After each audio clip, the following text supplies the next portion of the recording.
you ready for your lesson on communication? I know it's a boring topic, but most of you will grossly underestimate just how critical communication skills are to every part of your life. Now, specifically in the area of auto detailing and running a successful auto detailing business versus a detailing business in general, because you can be successful, you can be busy, or you can be all the above. Successful, busy, and wait for it, profitable. Because isn't that really what you want? Is to run a successful, thriving, profitable business. Because I know many guys that are very, very busy, but they're very, very unprofitable, and they just work themselves into the ground. Communication skills. One thing I know as a 52-year-old man is that the more I develop my ability to communicate with people, the more money I make, the more successful I become. I know it's a gross oversimplification, but it's true. So communication, think about it. We're taught how to write, read, write essays, whatever, if you have taken school. But how many of us are actually taught how to listen? And listen is not just keeping your mouth shut. I'm willing to bet that 99% of you, if you take the time to really self-analyze, meaning do your best to step out of self and to observe yourself, which is called self-awareness, you will realize that when you are listening to someone, usually what you're doing is you're already formulating your opinion or your response to what's coming out of their mouth. You're not really listening with what I call listening with empathy, trying to get inside their head, be in their shoes as much as possible, and listen to their perspective. Why that's so critical is for understanding. Understanding is critical so you can manage expectations. Managing expectations are critical so that you can deliver upon those expectations. Never mind exceeding them, which is something else I try to teach you guys. So today, because I know the struggle, it's real and it's big, and that is how to communicate with customers. And that's why as often as possible, which is difficult in my world, to get one of my customers on camera. It seems to be a theme that basically the world is camera shy. Get someone in front of one of these stupid little devices and they just, go into frozen mode, anxiety mode. So as often as possible, and today I got one of my customers, I'm gonna do some scratch repair on her blue Tesla, and I will go through a dialogue that you literally could memorize almost verbatim. The goal of it is to help you guys see how I dig in. And honestly, it's interesting because, well, let me back up a little bit or pull out for the bigger picture, which is this. Your customers, as a rule, really do not fully appreciate or understand the art or science of detailing. They just don't. Now, when it comes to paint correction and some of these specialty areas like this car paint scratch repair, they don't really need to understand all the nuances of detailing, but they do need to understand that unless they're going to take it to a body shop, which is a whole nother can of worms, that's where I come in, because they call upon me because they want to avoid the body shop, whether it's cost, inconvenience, it's maybe a lease car, or they realize it's a jungle out there, so they want a simpler fix that is more appropriate for the dangers of driving out on the road. So they call upon me, but I've got to explain to them the limitations of the moment, the limitations of the canvas being a two-stage original paint job. So that is my goal, is to literally bring you on the scene and to watch how I communicate with the customer. And what's interesting that I was going to add is that I can see in my own customers' eyes that they are becoming overwhelmed with information. I know in their head, if they were assertive enough, they would just be like, Darren, just fix the damn scratch. Well, the reason I don't just fix the damn scratch, and I will take the time to educate them, because I don't want surprises at the end. I don't want them coming in and saying, hey, how come I can still see it? Or hey, how come when I look at it from this angle, I can still see a little impression in the paint? So that's where I have to educate them. That's where I have to use my communication skills. That's where I've got to get inside their head and literally address the questions that they don't even have enough experience to ask of me themselves. So I have to either ask them for them, ask the question, present it, or I need to answer it in anticipation of the question that they should be asking me, which I know they won't because they lack the experience to ask it. This is all about communication skills, the ability to articulate yourself in a meaningful way that they can understand. And that's why I'm a big fan of metaphors. And I will actually use a metaphor with this lady. And that's where I pick and choose based on whether I'm talking to a man or a woman.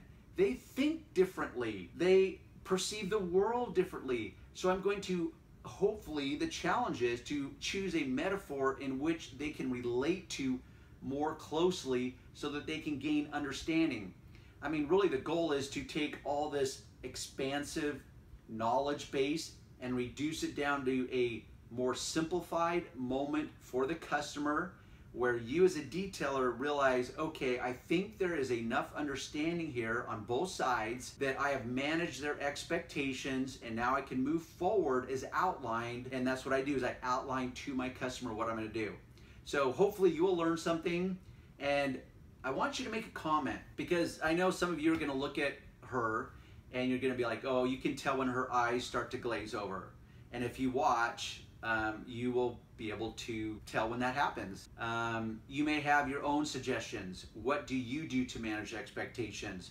How, in the event that you're not a detailer, because communication skills play out in every area of your life, at every area, whether you, or every level, whether you accept it or not. So this is why this video could actually be applied to every part of life. I just wanted to give you guys a very specific example in the event that you're struggling. It's like, man, I'm doing my best to communicate with my customer and I'm struggling. What do you do, Darren? So this specifically is what I did in this moment, and hopefully you can take it and run with it and learn from it and help you progress a little farther in your ability to manage your customers' expectations. Okay, quick little introduction. Alicia, this is my customer. What we're dealing with today is car paint scratch repair. She got some scratches on her car, reached out, here I am. I want to take you guys through the process because as a rule, most customers or car owners don't fully understand the nature of the beast. The beast in this moment is two things, the car and the scratch. They're two entities, and we need to discuss both of them. So Alicia, I'm pretty certain I know which one we're talking about. Right here, correct? Yeah. Okay. In a little bit. Okay. So let me use a metaphor that I like to use with women. So Okay. for example, you probably don't know, maybe you have heard. Have you ever heard of clear coat? No. Well, from you, I think. Okay, from me. Because I actually did some repair on the front end on another scratch. So what we have here, and with women it's a little easier because, like, do you ever get your nails done? Okay, have you ever? Yes, okay. Have you ever applied fingernail polish? Yeah. Okay, have you ever applied a clear coat on top of the Right. color coat? Yes. That is exactly what we have here. So you know that that color coat is a certain thickness, right? Mm-hmm. And you can, if you scratch it, it can either just scratch it or it can actually go all the way through to your nail, right? Mm-hmm. Now you put a clear coat, which is another layer, and it enhances the gloss and it adds an additional layer of protection, you could say, because you could scratch the clear coat but not actually scratch the color coat. Mm-hmm. Does that make sense? So this is what's called a two-stage paint. You have the blue that's a certain thickness, and then you have clear on top of it, which is a certain thickness. Now the clear coat is the only material that I really have to work with as far as polishing it away or wet sanding it away. Now you could add more paint on top of it, like let's say it was your nail and you scratched it. That would be simple because it's a very defined small area. Mm-hmm. This, not so much. We're talking about a car, body shop. So if you want perfect, as in perfection, you would have to take this to a body shop. They would sand down the whole panel, repaint it, and that's a whole nother can of worms, cost, inconvenience, and how is it going to match, how is it going to weather moving down the road long term, because now it's different. because it's been painted after the fact and it's not the same age. Gotcha. So what we're trying to do is fix this as much as possible with the least amount of effort and expense so that it's acceptable. Right. So that's where I'm limited, and regardless of how much experience anyone has, we're limited by the canvas. So the canvas is this. So I don't know yet, I mean I can kind of guess based on what I'm seeing. I don't know yet how deep that scratch is. So the point is if it's deep enough where it's actually scratched through the clear coat, that means I'm limited on how much polishing and sanding I can do to remove that scratch. But I can diminish the scratch by rounding the edges and kind of polishing the edges so that they're less sharp, and it kind of camouflages it. Now some people will think, well, why don't you just add some touch-up paint? Well, because if the scratch isn't big enough or deep enough to actually receive paint into it, then the paint just lays on top of it. And then what happens is you have paint laying on top of it, and regardless of how well it matches, not only are you going to see a line, which is called the line of demarcation, but it's also going to create a subtle shadow because it literally is sitting on top of the paint. So these are all the variables me, the expert, has to contend with in figuring out what's that winning combination. But I can only do that with the customer by helping them become informed as much as possible and say, okay, Darren, I accept it's a daily driver. It could get some more scratches in the future. I don't want to overthink it. I don't want to overpay it. So do what you can. I understand the limitations of what you are dealing with. I'm okay with that. Or you may have some questions. So this is what I explain to anyone and everyone when it comes to scratch repair. So what I do first is I do what's called a fingernail test. Is I see how much I can grab that edge with. So I can grab that edge, and just so you know, the thickness of my fingernail is thicker than that clear coat. Now you may say, well, why is that important? Well, because if I were to polish through that clear coat, it will change the color of the base coat. So I cannot do that. Also, the clear coat is like sunblock for your skin. It literally filters out the UV light, so it doesn't degrade the blue. So we want to keep as much clear coat as possible because it's the natural protection of that base coat. Can you add it back? You could in the form of either body shop or in painting. But in painting, it's kind of unsightly. So everything you do removes clear coat? Anything, I will be removing some clear coat, but that's where I let you know that that's the drawback, is that, okay, I'm taking clear coat that's naturally this thick, and maybe it's going to suddenly become this thick. Now, if this was on the roof, it would be more of a problem because that's always exposed to the sun. This is occasionally exposed to the sun based on the way it is. You know, the sun moves, the car moves, that type of stuff. So it's less of a concern on the side than it is on the roof. So me, as a rule, it's a daily driver. You likely will get other scratches, maybe in the same spot, maybe in different spots. It's not a show car, but yet we want it to look as good as possible. Well, it's a leased vehicle, so when I turn it There's in, that, okay, I want it to just which is another, go through the inspection. right, you want to pass inspection. So my goal is to use the least aggressive methods and camouflage this the best as possible, or eliminate it as much as possible.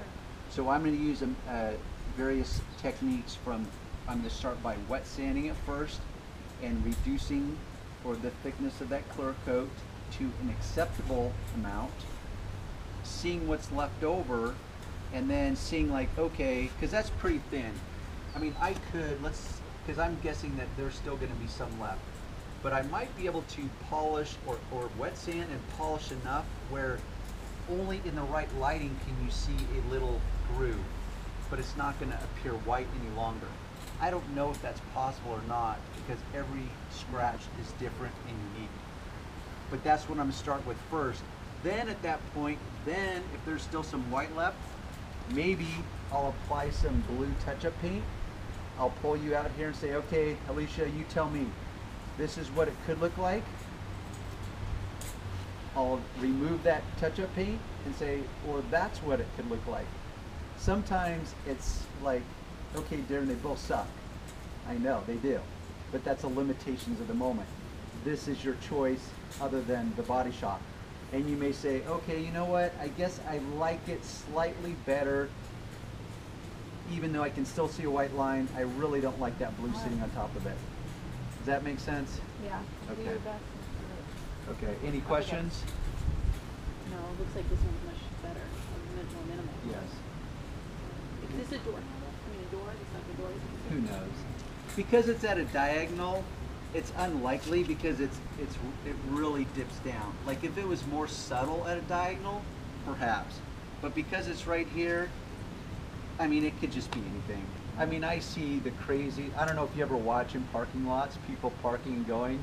I observe and it's just like, oh my gosh, you can't even park a car and you're out on the streets. I see people with their purses, they're walking in between cars and the purse is literally dragging along someone else's car or a box. It's like, hello? So with that said though, is you actually have other scratches on your car that you may or may not be aware of. Oh yeah, show me those. Okay. And I'm not gonna, because this car is dirty enough, like for example, you've got this transfer here, which is both meaning when something hits it, it leaves some of that material on the paint as well as scratching it along the way. So you've got that. And there was a few other spots just in doing it. I think there's a scratch here. Yes, it is. So that's the second question is like, do you want me just to deal with the obvious or do you actually want me to go around and deal with the other subtle scratches on the Yeah, car? I'd like this, if we can take this off.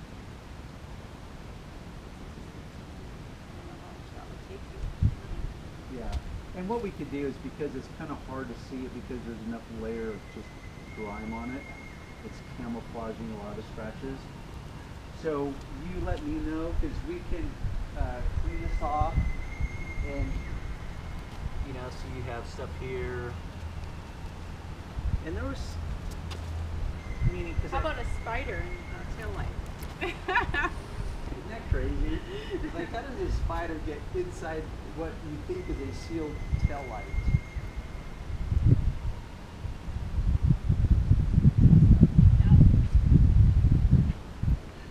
Oh, down here too. These are the ones I remember from the past. You see these lines here. But see, this is actually pretty low. So here, it may be irrelevant to you. But it's your car, so you tell me. Okay. This thing on the door, Yeah. Well, it's kind of like this, meaning I got to pull all my equipment out and deal with that anyways, which is about, you know, a fourth of the battle. Yeah. So you could say, well, shoot, you're here, you've got your stuff out, go ahead and do it. Yeah, I don't mind a couple other little things. Find them. So maybe Don't, I'll like, just double, make a triple the dozen. cost. Yeah. So maybe if I assess and I come across some big ones Yeah. and I can correct them pretty quickly, I'll do it. Does that make sense? Good. Okay. I'll let you get to work. Okay. I'll let you get to your life. I tell people there's only two rules. Okay. You have to be completely honest, and there is no rules. Meaning you don't act, you don't have to embellish. It's nothing. It's not Okay. about let's blow sunshine up Darren's butt. I literally, that's the rules. You have to just be honest because I Okay. want them because video hides so much. Okay. So, do you remember where the scratches were? It was like here and here. Okay. And here. I think well, that could be reflected. Yeah. So what are you seeing? I actually see right here, Okay. tiny bit. A tiny bit. So, and you're about... And here, I see it actually there. Exactly. So, if you stand back here, what do you see now? Meaning before, what did we see? We saw Oh, white yeah. lines, right? Yeah, it's a huge improvement. It's like 95% better. Okay, I don't know if you're even able to capture this. So, her words were it's 95% better, which is a good thing, because you just never know what you're going to get with a scratch. But the point is if you didn't know where to look right now and I told you, hey, somewhere on these two doors with some scratches, can you find them? You'd be like, well, For sure. I don't know, here, and then so we have then the scratch that was somewhere around here. I'm not going to point out exactly, but you should be able to find it.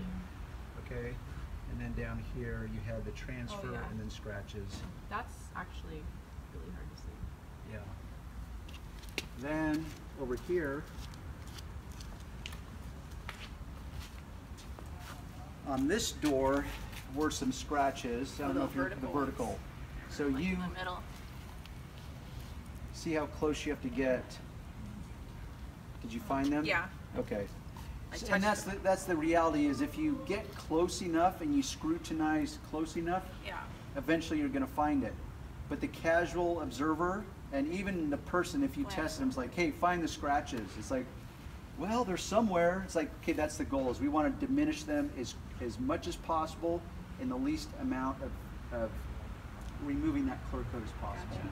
So that's what happened. So mission accomplished. Mission accomplished. I think so, but you're the customer. Yeah, no, it's good. It's better. Good, it's better. Thank you. My audience is going to be like, wow, that was anticlimactic. I said mission accomplished. No, Here. that's good, and I want High you five. to be. Oh, okay, cool. High five. We'll go with the high five. But that's where I just want people to be candid. Is like, okay, yeah, that's cool. That's what I wanted. You're done. Mission accomplished. Yeah, it was fine. Great. All Thank right. you. Okay guys, as a final note, we have just left the customer and I want to address something very specifically, and this is in response to a post that I saw from Joey C. Love in Hawaii, actually specifically on Oahu, I believe. Oh, I hate that noise. Anyhow, so that moment at the end was, in my opinion, totally anticlimactic. And Joey was sharing this experience on Facebook where you have the customer that comes out and you're all excited as a detailer because you saw the before. And that's why I hate before shots, because video camouflages so much naturally. Lighting will make or break the moment. And before shots never do it justice. Any detailer that's taken before shots know how true this is. So the problem is that you see the before firsthand as a detailer, and you get to see the after results. And you yourself are excited because you're like, damn, these hands should be bronzed because I did such a fabulous job. Honestly, most customers after 30 years of experience would have come out and been like, damn, I can't even see it. What the heck? But I know she is a more critical, scrutinizing person, a higher level of scrutiny than most customers. Also, she informed me that she's on antibiotics, and so, you know, it's kind of affecting. I'm trying to be diplomatic here and you know, and being polite, because I get it. I've been on medication and it kind of affects your ability or your normal responses. So she kind of said that in the end. But what I want to address in response to Joey is that, yeah, that happens to all of us. You're prepared to have the big reveal, and the customer comes out and it's just like, wow, that's all I get is like, oh yeah, it looks good. I think in Joey's case, the guy came out and said, yup, looks good, if that, hands him the money and walks back in the door. It's like, wow, seriously? How do you even interpret that moment? Like, do I suck and you didn't want to say anything? Or are you so preoccupied that you can't even acknowledge the good job I did? Or is it really just so irrelevant, you just wanted a detail and you trust me so much, you don't need to make any comment? Who the hell knows? You'll get all kinds of responses. I just know as a detailer, don't let that screw with your head. You don't know what's going on in a person's world. And if you're curious enough, that's where you could ask, which is kind of why I toyed with her at the end. And I said, wow, that was anticlimactic. But that was before that I knew that she was on meds and her senses are probably obscured to a degree or kind of diminished to a degree because of the medication. But at the end, it's like, I know through experience that, hey, if I'm standing there at normal distances and after I've done doing the work and now I'm coming back to inspect my own work and I got to go hunting for it, I know it's good. I know I'm golden. So that's just a little sidebar in conclusion. And by the way, the bottom of this, you're gonna see links, whether it's the buffer, the compounds, the magic eraser. I'll put as many links to my website as possible. And once again, me being transparent, if you go shopping at my website through the links, and what happens is the link will open up into an Amazon window, and you go shopping and you fill your cart with whatever it is, yes, I get a commission for it. So thank you for your efforts. Thank you for the support. Also, I'm not going to tag Joey in this video, but if any of you guys are watching this that are on the Facebook detailing groups, because there's endless groups now, give Joey the heads up that I mentioned him in this video specifically, and that I was able to use his little moment to add a little sidebar to you beginners out there, in case you roll away from a customer, you thought you did a bitchin' ass job, and the customer came out and barely, you know, said anything, and you're like, what, do I suck? It's like, I don't know, maybe you suck, maybe the customer's just in a bad mood, maybe, who knows? That's the point, you just don't know. So I get it. I've had moments like that, and it's still anticlimactic in my world, because I want the customer to come out and wet themselves like a little excited puppy dog, and they literally have to clean up after themselves, because that's the response I'm looking for, because I did a damn good job and I over-delivered. So I'm always looking for that, but that doesn't necessarily mean you're always going to get it. And if you haven't subscribed, why the hell not? So hit the little subscribe button. If you haven't followed me on Instagram or Snapchat, check in the About box. I've got all kinds of links in my About box, whether it's my social media accounts, even my supplements that I use for fitness, because so many of you keep asking questions about that. It'll just say Darren Supplements. You can do your own little intel and start experimenting yourself. I just haven't enough time to go down that hole yet. All right, we'll end it there.